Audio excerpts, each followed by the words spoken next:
I am Alan Greenwood. Your fried rice is bad, but mine is better. You think your fried rice is good because you use day-old rice, you use, MSG, you use a hot wok, and the rice is all pebbly. But let me tell you, it's just, yours is bad, just straight up. You will be shown better.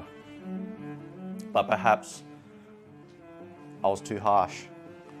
Maybe in theory, you do know how to make a good fried rice at home. But it never turns out correct. It never turns out the way you want it. I am Alan Greenwood. I am your official savior for your mediocre fried rice for 2024.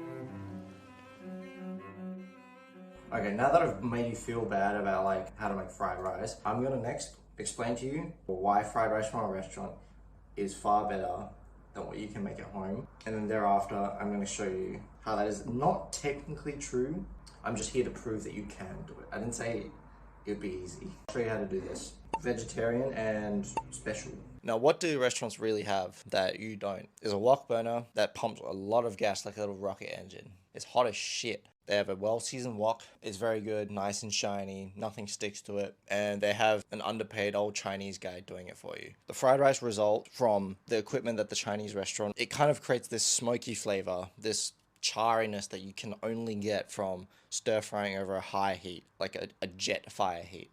It's very unique. Okay, we both know neither of us have a wok burner. Come on, we're both pretty poor. You might have a mediocre wok. And so the solution required is to emulate basically this flavor that you get from using a wok burner. My super mega IQ solution. I'll tell you about the solution right after I tell you about the rice, because it's basically just as important. I'm sure you've heard, you need leftover rice. So I'm gonna go out of my way to basically make it overnight. So this is going to be the day before.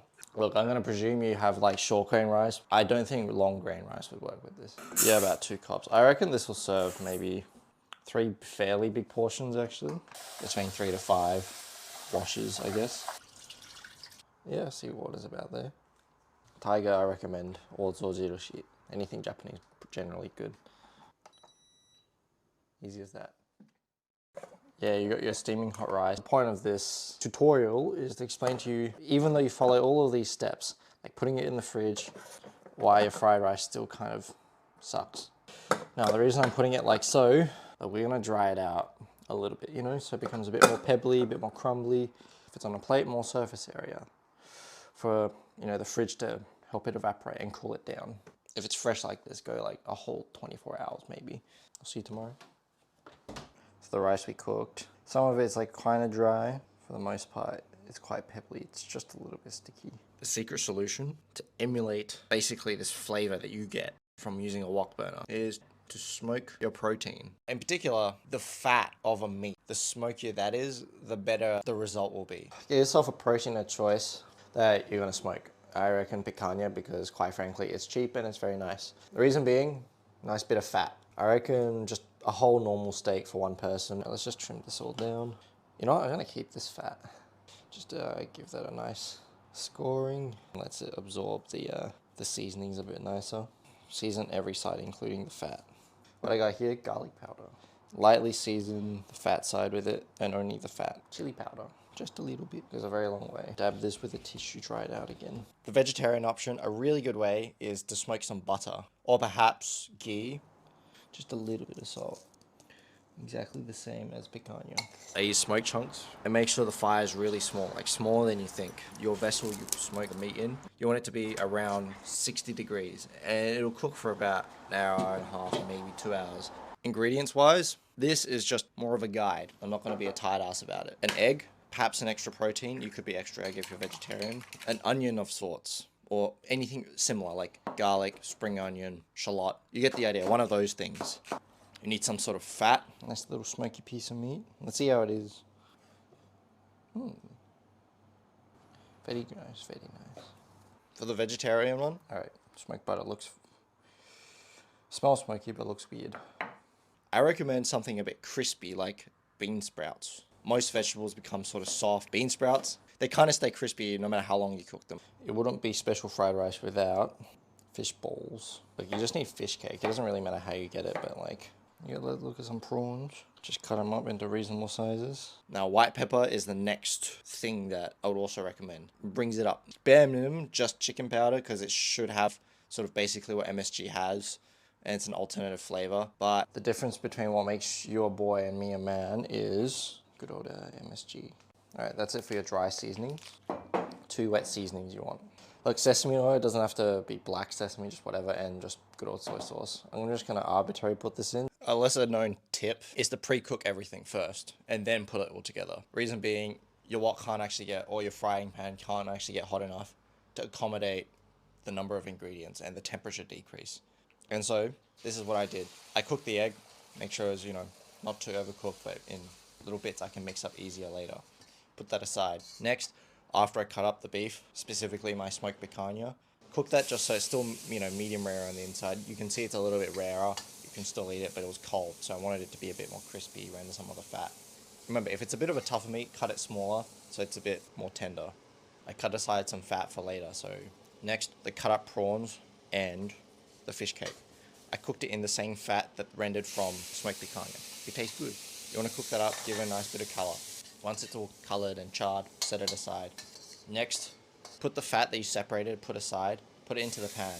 Pour a bit of extra oil in because there's probably not enough fat. Put the day-old rice into it now. Pre-cook it.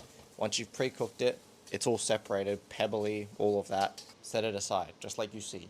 Okay, for you vegetarian folk, get your smoked butter. I thought you could put it in pretty much any way you want. I put in my vegetables, so my spring onion, garlic, my aromatics, carrot for a little bit of sweetness. But carrot's hard, you want it to cook a little bit longer, so put those in first. Before the garlic starts burning, I want you to put all the other proteins in. With the note, put the beef in last. You want that, medium rare as long as you possibly can. Hold on to it like desperately, like most dads do with their rights to their children and things like that. Once you put all the proteins in and it's all mixed together, put your rice in. Mix it all in. Once it's all thoroughly mixed, I want you to put your seasonings in. So your white pepper, MSG, chicken powder, all 3 of those in. Yeah, you've mixed it, right? You're following. Pour some soy sauce around the rim and in the middle of the fried rice mixture. Pouring it around the rim gives it that little bit of a nutty flavor, if you know what I mean. Lastly, you want to put your garlic, chives, and your bean sprouts in. Once you mix those in, you can turn off the heat. Drizzle sesame oil. Again, this is also optional.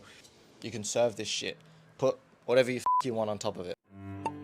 Now, would you look at that? Fried onion. Alright, let's give it a taste test. I went out of my way to make something for you vegetarian folks. The reason this should be as good as restaurants is because of smoked butter. The butter sort of like permits this fried rice to be in the comparable realm of takeout fried rice. It's a little bit spicy from the chili, and the vegetables you want fresh and crispy are fresh and crispy. Now this is what I've been more or less eyeing. Special fried rice, combination fried rice, I don't know what you call it. Fish cake, prawns, and smoked picanha specifically. And the smoked fat of the picanha. No offense to vegetarians, it's just like, this is so much better. Like, the meat tastes so good. I gotta be honest, I think the smoked picanha makes it taste better than the restaurants. If restaurants used the wok and the wok burner and included smoked picanha, I think that might be some of the best fried rice you'll eat. High protein, high fat, high carbs, fits your macros, maybe a bit too much.